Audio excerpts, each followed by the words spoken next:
नमस्कार। आपका अखबार के YouTube चैनल पर आपका स्वागत है। मैं हूं प्रदीप सिंह। गुजरात विधानसभा चुनाव का पहले चरण का मतदान हो गया। 5 तारीख को दूसरे चरण का हो जाएगा। 8 तारीख को चुनाव नतीजा आ जाएगा। कई सवाल हैं इस चुनाव में जो लोगों को थोड़ा भ्रम में डाल रहे हैं, परेशान कर रहे हैं कि आखिर ऐसा क्यों हो रहा है। पहला कि बीजेपी जीत रही है, उसकी सरकार बन रही है, सब लोग मान रहे हैं। उसके विरोधी भी मान रहे हैं, उसके घोर आलोचक और उससे नफरत करने वाले भी मान रहे हैं कि बीजेपी की सरकार बन रही है। तो फिर सवाल लोग कह रहे हैं कि फिर आखिर प्रधानमंत्री नरेंद्र मोदी इतनी मेहनत क्यों कर रहे हैं, इतना समय क्यों लगा रहे हैं, इतनी रैलियां, इतने रोड शो क्यों कर रहे हैं। एक सवाल ये है। दूसरा कांग्रेस पार्टी को लेकर सवाल है कि कांग्रेस पार्टी को 2017 में 77 सीट्स मिली थी। उसके लिए लक्ष्य ये था कि इस सीट संख्या को आगे बढ़ाए, भले ही सत्ता में ना आए। बीजेपी की 99 से 1-2 सीट भी कम कर दे तो एक नया नैरेटिव जो है वो शुरू हो जाता है। लेकिन कांग्रेस ऐसा क्यों नहीं कर रही है। राहुल गांधी गुजरात से क्यों भाग गए। गुजरात आने की बजाय उन्होंने ऐसे समय पर भारत जोड़ो यात्रा अपनी क्यों शुरू की जब गुजरात और हिमाचल में चुनाव था। तीसरा अरविंद केजरीवाल का दिल्ली और पंजाब के बाहर कुछ नहीं है, गुजरात में बिल्कुल ही कुछ नहीं है, लेकिन प्रचार सबसे ज़्यादा है। और उनका प्रचार और विज्ञापन मीडिया, सोशल मीडिया और जितने सर्वे एजेंसीज़ हैं उन पर उनका प्रभाव नज़र आता है, ज़मीन पर नज़र नहीं आता। सवाल यह है कि अरविंद केजरीवाल इतनी मेहनत क्यों कर रहे हैं जहाँ से उनको मालूम है कि कुछ नहीं मिलेगा, और जैसे गोवा और उत्तराखंड में भद पिटी थी उसी तरह से पिटने की पूरी संभावना है। फिर ऐसा क्यों कर रहे हैं। इन तीनों सवालों का जवाब एक एक करके दूंगा, और क्यों गुजरात के इस चुनाव के नतीजे का असर राष्ट्रीय राजनीति पर पड़ेगा ये भी बताऊंगा। पहली बात प्रधानमंत्री की। गुजरात में प्रधानमंत्री का अपना प्रदेश है, ये मालूम है, गृह मंत्री का भी प्रदेश है। तो ऐसे में बीजेपी के स्टेक्स बहुत बड़े हैं। बीजेपी इस आधार पर चुपचाप नहीं बैठ सकती कि हम जीत रहे हैं।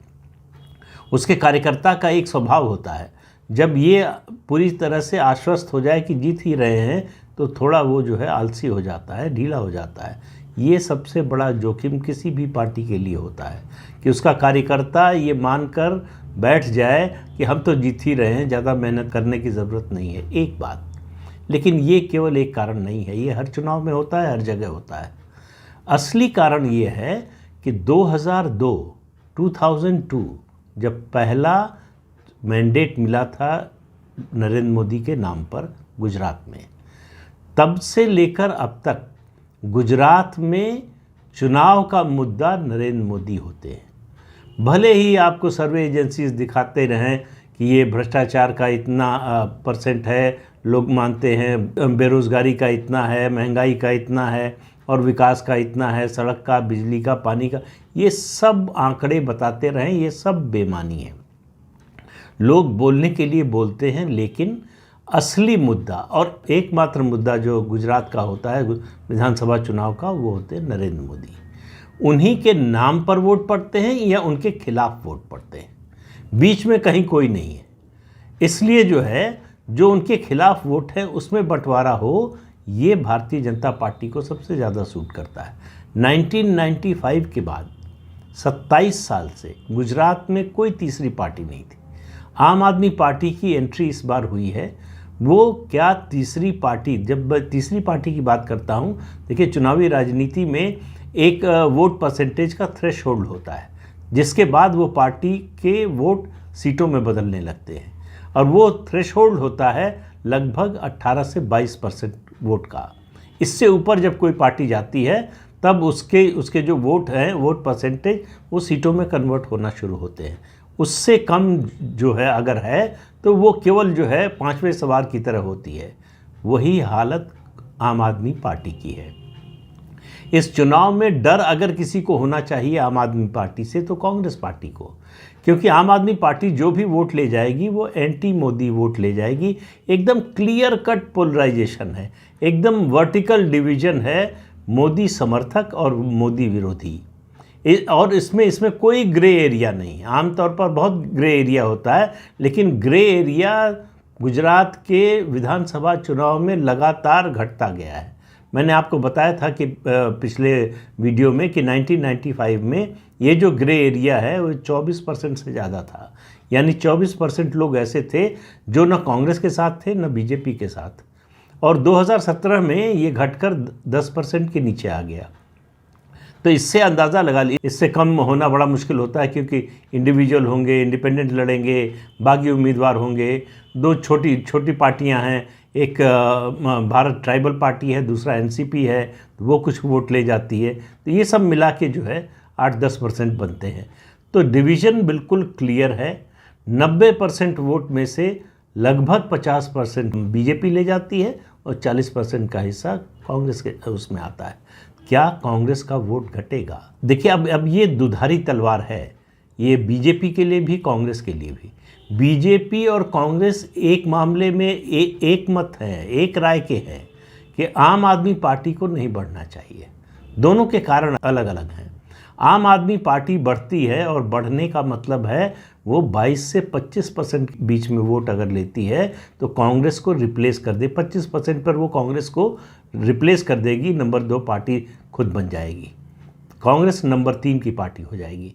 नंबर 3 की पार्टी होने का मतलब है कि कांग्रेस की वो हालत हो जाएगी जो उत्तर प्रदेश में, बिहार में, बंगाल में, आंध्र प्रदेश में, इन राज्यों में जो कांग्रेस की हालत हुई है उसी हालत में कांग्रेस पहुंच जाएगी, जो कांग्रेस नहीं चाहेगी। इसलिए कांग्रेस नहीं चाहती।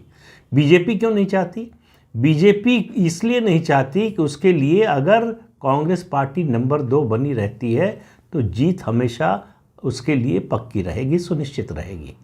आम आदमी पार्टी या कोई नई पार्टी आने से ऐसी पार्टी जो राज्य में सत्ता में न रही हो, उसके खिलाफ कैंपेन चलाने में मुश्किल होती है, क्योंकि उसके पास हिस्ट्री का कोई बैगेज नहीं होता है।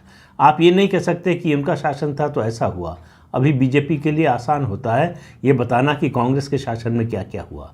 अगर स्टेट से काम न चल रहा हो तो राष्ट्रीय स्तर पर कांग्रेस की सरकारें रहीं तो उन्होंने क्या किया। तो मुद्दे बहुत सारे होते हैं कांग्रेस का विरोध करने के लिए, अपने प्रतिद्वंदी पर प्रहार करने के लिए। आम आदमी पार्टी के आने के बाद ये इसमें थोड़ी कमी आ जाएगी, क्योंकि आम आदमी पार्टी का विरोध करने के लिए आपको दिल्ली और पंजाब के मुद्दे उठाने होंगे जो गुजरात में बहुत ज़्यादा प्रभावी नहीं होंगे। तो इसलिए जो है, और दिल्ली में और गुजरात में क्या हो रहा है इससे ज़्यादा लोगों को सरोकार भी नहीं होता है। अगर गुजरात के लोग आम आदमी पार्टी को नंबर 2 की पार्टी बनाते हैं तो इसका मतलब वो एक परिवर्तन का संकेत दे रहे हैं, परिवर्तन का पहला कदम उठा लिया है कि उन्होंने नंबर 2 की पार्टी को बदल दिया है। ऐसा होता हुआ, मतलब मेरा जो अनुमान है, पूर्वानुमान है, जिसके बारे में आपको कई बार कह चुका हूँ, मुझे ऐसा होता हुआ दिखाई नहीं दे रहा है। तो ये बीजेपी और जो है कांग्रेस दोनों के लिए राहत की बात है, लेकिन आम आदमी पार्टी और अरविंद केजरीवाल के लिए ये बहुत बुरी खबर है। उनकी जो राष्ट्रीय महत्वाकांक्षा है उसका बीजारोपण गुजरात से होगा, दिल्ली और पंजाब से नहीं, गुजरात से होगा। गुजरात से इसलिए होगा कि गुजरात प्रधानमंत्री का अपना गृह प्रदेश है। अगर गुजरात में खड़े होते हैं अरविंद केजरीवाल एक ताकत बनकर, तो वो पूरे देश में देखे जाएंगे। जो भी मोदी विरोधी हैं उन सब की नज़र में वो मोदी के चैलेंजर के रूप में उभरेंगे। ये बात जो है वो कांग्रेस पार्टी भी नहीं चाहेगी और बीजेपी भी नहीं चाहेगी। बीजेपी नहीं चाहेगी अरविंद केजरीवाल किसी और राज्य से जो है वो ताकत लेकर आए, बीजेपी को कोई परेशानी नहीं होगी। लेकिन गुजरात से लेकर आते हैं इसलिए बीजेपी को परेशानी होगी। इसलिए नहीं कि वो चैलेंजर के रूप में उभर सकते हैं प्रधानमंत्री के, उससे बीजेपी को कोई परेशानी नहीं है, क्योंकि बीजेपी को मालूम है कि अरविंद केजरीवाल और उनकी पार्टी का देश के तमाम राज्यों में कोई जनाधार नहीं है। तो इसलिए लोकसभा में उनकी कोई चुनौती दूर दूर तक नहीं है, केवल परसेप्शन के लेवल पे है, जो 2014 में भी थी। अगर आप याद करें तो 2014 में तमाम मीडिया चैनल, अखबार, सर्वे एजेंसीज उनको लोकसभा की 100 सीटें दिला रहे थे, लेकिन कितनी आई? 4, वो भी केवल पंजाब से। तो इसलिए गुजरात का चुनाव कई लोगों की, कई पार्टियों की नेताओं की राजनीति को तय करेगा। एक, गुजरात पर वर्चस्व मोदी का बना हुआ है, ये साबित होगा। अगर अगर जिसकी संभावना मुझे लगता है मतलब लगभग असंभव है कि बीजेपी 99 से 98 हो जाए, तो वो बहुत बड़ा सेटबैक होगा, जो कि होना नहीं है। सवाल बीजेपी के सामने ये है कि जो उसका रिकॉर्ड है 127 सीटों का, और जो दूसरा रिकॉर्ड है उसके बाद 149 सीट्स का माधव सिंह सोलंकी का, जो कांग्रेस के मुख्यमंत्री थे, कि कौन सा रिकॉर्ड टूटेगा, 127 वाला या 149 वाला। अभी जो परिस्थिति दिखाई दे रही है फर्स्ट फेज की पोलिंग के बाद, उससे लगता नहीं है कि 149 वाला रिकॉर्ड टूटेगा, क्योंकि बीजेपी की मुश्किल दलित और आदिवासी सीटों पर ज़्यादा है। लगभग 40 सीटें हैं दलित आदिवासी समाज के लिए रिजर्व हैं गुजरात में, उनमें से पिछली बार बीजेपी केवल 16 जीती थी। तो इससे आप अंदाज़ा लगा सकते हैं कि इन क्षेत्रों में उसकी कमज़ोरी है। उसकी कितनी भरपाई हो पाई है ये 8 दिसंबर को पता चलेगा, लेकिन उससे बेहतर होगा इसमें कोई शक नहीं है। तो गुजरात प्रदेश जो है उसकी राजनीति 2002 से पहले तक सामान्य रूप से एक प्रदेश की राजनीति के रूप में देखी जाती थी कि वहीं तक सीमित है। गुजरात में जो भी फैसला आएगा उसका असर वहीं तक रहेगा। वो उत्तर प्रदेश और बिहार और महाराष्ट्र और बंगाल की तरह नहीं था जिसका असर राष्ट्रीय स्तर पर पड़े। 2002 के बाद, मोदी के आने के बाद, मोदी को जनादेश पहला मिलने के बाद गुजरात राष्ट्रीय परिदृश्य पर आ गया। गुजरात विधानसभा का चुनाव राष्ट्रीय परिचर्चा का विषय बन गया, राष्ट्रीय फलक पर चर्चा का विषय बन गया। तो इसलिए गुजरात का चुनाव केवल गुजरात विधानसभा या गुजरात राज्य में किसकी सरकार बनेगी, किसको कितनी सीटें मिलेंगी नहीं मिलेंगी, यहाँ तक सीमित नहीं रहेगा। मोदी के जो राष्ट्रीय स्तर पर विरोधी हैं उन सब की नज़र गुजरात पर है कि गुजरात में अगर बीजेपी लड़खड़ाती है, गुजरात में अगर बीजेपी को सेटबैक लगता है, यानी गुजरात में अगर बीजेपी के सामने आम आदमी पार्टी उभर आती है, बहुत तेज़ी से नंबर 2 बन जाती है, तो भी सेटबैक माना जाएगा। परसेप्शन जो बनाया जाएगा उस पर ध्यान दीजिए, सीटों पर ध्यान मत दीजिए, वोट प्रतिशत पर भी ध्यान मत दीजिए। आम आदमी पार्टी अगर 25% से ज़्यादा वोट लेकर आएगी तो परसेप्शन देश भर में जो लेफ्ट लिबरल मीडिया है, जो इकोसिस्टम है, वो बनाएगा कि मोदी का चैलेंजर आ गया। उनको हर समय एक चैलेंजर की तलाश पिछले 8 साल से है। कभी कन्हैया कुमार हो जाते हैं, कभी जिग्नेश मेवानी हो जाते हैं, कभी हार्दिक पटेल हो जाते हैं, राहुल गांधी तो सतत रूप से बने ही हुए हैं। तो इसलिए एक अदद जो है उनको चैलेंजर चाहिए मोदी का, जो मिल नहीं रहा है। गुजरात में नंबर 2 बनना आम आदमी पार्टी का उनके लिए जो है सेलिब्रेशन का समय होगा, वही नहीं चाहती है बीजेपी। इसलिए नहीं कि गुजरात में कोई फ़र्क पड़ जाएगा, इसलिए नहीं कि राष्ट्रीय स्तर पर बीजेपी की परफॉर्मेंस पर कोई असर आ जाएगा। ये जो नैरेटिव बनेगा अगले 12-14 महीने का, उसको नहीं बनने देना चाहती बीजेपी, और वो गुजरात की जनता भी मुझे नहीं लगता कि ऐसा चाहती है। एक संभावना ये है कि 49% से ऊपर वोट मिला था पिछली बार, यानी 2017 में, इस बार वो 50% क्रॉस कर सकता है। और इसकी संभावना इसलिए भी बनी रहती है कि लोकसभा चुनाव में बीजेपी को 58% से ज़्यादा वोट मिले थे। इससे आप अंदाज़ा लगा सकते हैं कि गुजरात में जो चुनावी बिसात बिछी थी उसने 2-3 चीज़ें की हैं। एक, मोदी के वर्चस्व को चुनौती नहीं दी जा सकती। दूसरा, मोदी ने हार से इंसुलेट कर दिया है कई राज्यों में बीजेपी को, यहाँ तो बीजेपी हार नहीं सकती। उनमें से गुजरात नंबर 1 पर है। उसके अलावा कांग्रेस पार्टी में जीतने की इच्छा शक्ति खत्म हो गई है, लड़ने का मादा खत्म हो गया है। अगर उनका स्टार कैंपेनर, अगर उनका सबसे बड़ा नेता, अगर उनका सबसे लोकप्रिय नेता, कांग्रेस की दृष्टि से कह रहा हूँ, अगर चुनाव से भाग जाता है, ये उसी तरह की बात है कि ऑस्ट्रेलिया से टेस्ट सीरीज़ हो रही हो और विराट कोहली कहें कि मैं तो रणजी ट्रॉफी खेलूँगा। तो राहुल गांधी का जो भारत जोड़ो यात्रा है वो इसी तरह से है। उनको इंसुलेट करना है कांग्रेस को हार के सदमे से या हार के आरोप से। अगर कैंपेन करते, हारना तब भी था कांग्रेस को, तब उसका ठीकरा कांग्रेस पर फोड़ने में आसानी होती है। उसी से बचाने के लिए ये भारत जोड़ो यात्रा की टाइमिंग इस तरह से तय की गई है कि गुजरात के चुनाव के दौरान उनको जाना न पड़े गुजरात। एक दिन के लिए आए, 2 सभाएं की, कहने के लिए हो गया। और दूसरा, मल्लिकार्जुन खड़गे को लेकर भी सवाल है कि वो अध्यक्ष बने हैं, किस तरह के अध्यक्ष हैं, क्या उनकी अथॉरिटी है। पार्टी के हित में काम करना पार्टी के राष्ट्रीय अध्यक्ष का प्रथम दायित्व है। तो अगर वो अपने कर्तव्य का निर्वाह उन्होंने क्यों नहीं किया?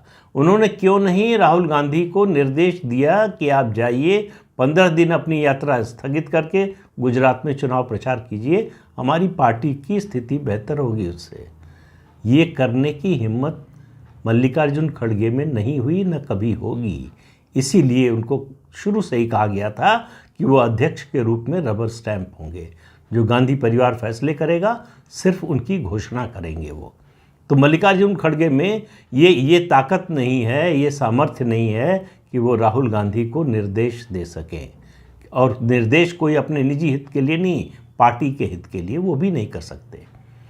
तो गुजरात का विधानसभा चुनाव का नतीजा राष्ट्रीय राजनीति पर असर डालेगा। कैसे रिजल्ट आते हैं इसके आधार पर तय होगा कि किसके लिए उसका असर क्या होगा।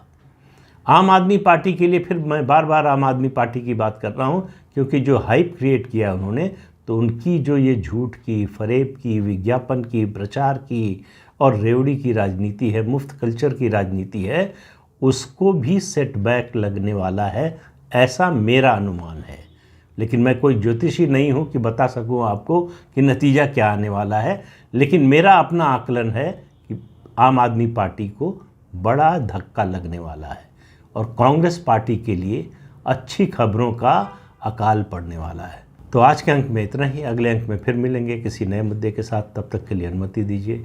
आपसे अनुरोध है कि चैनल देखिए, शेयर कीजिए, लाइक कीजिए और सब्सक्राइब ज़रूर कीजिए। नमस्कार।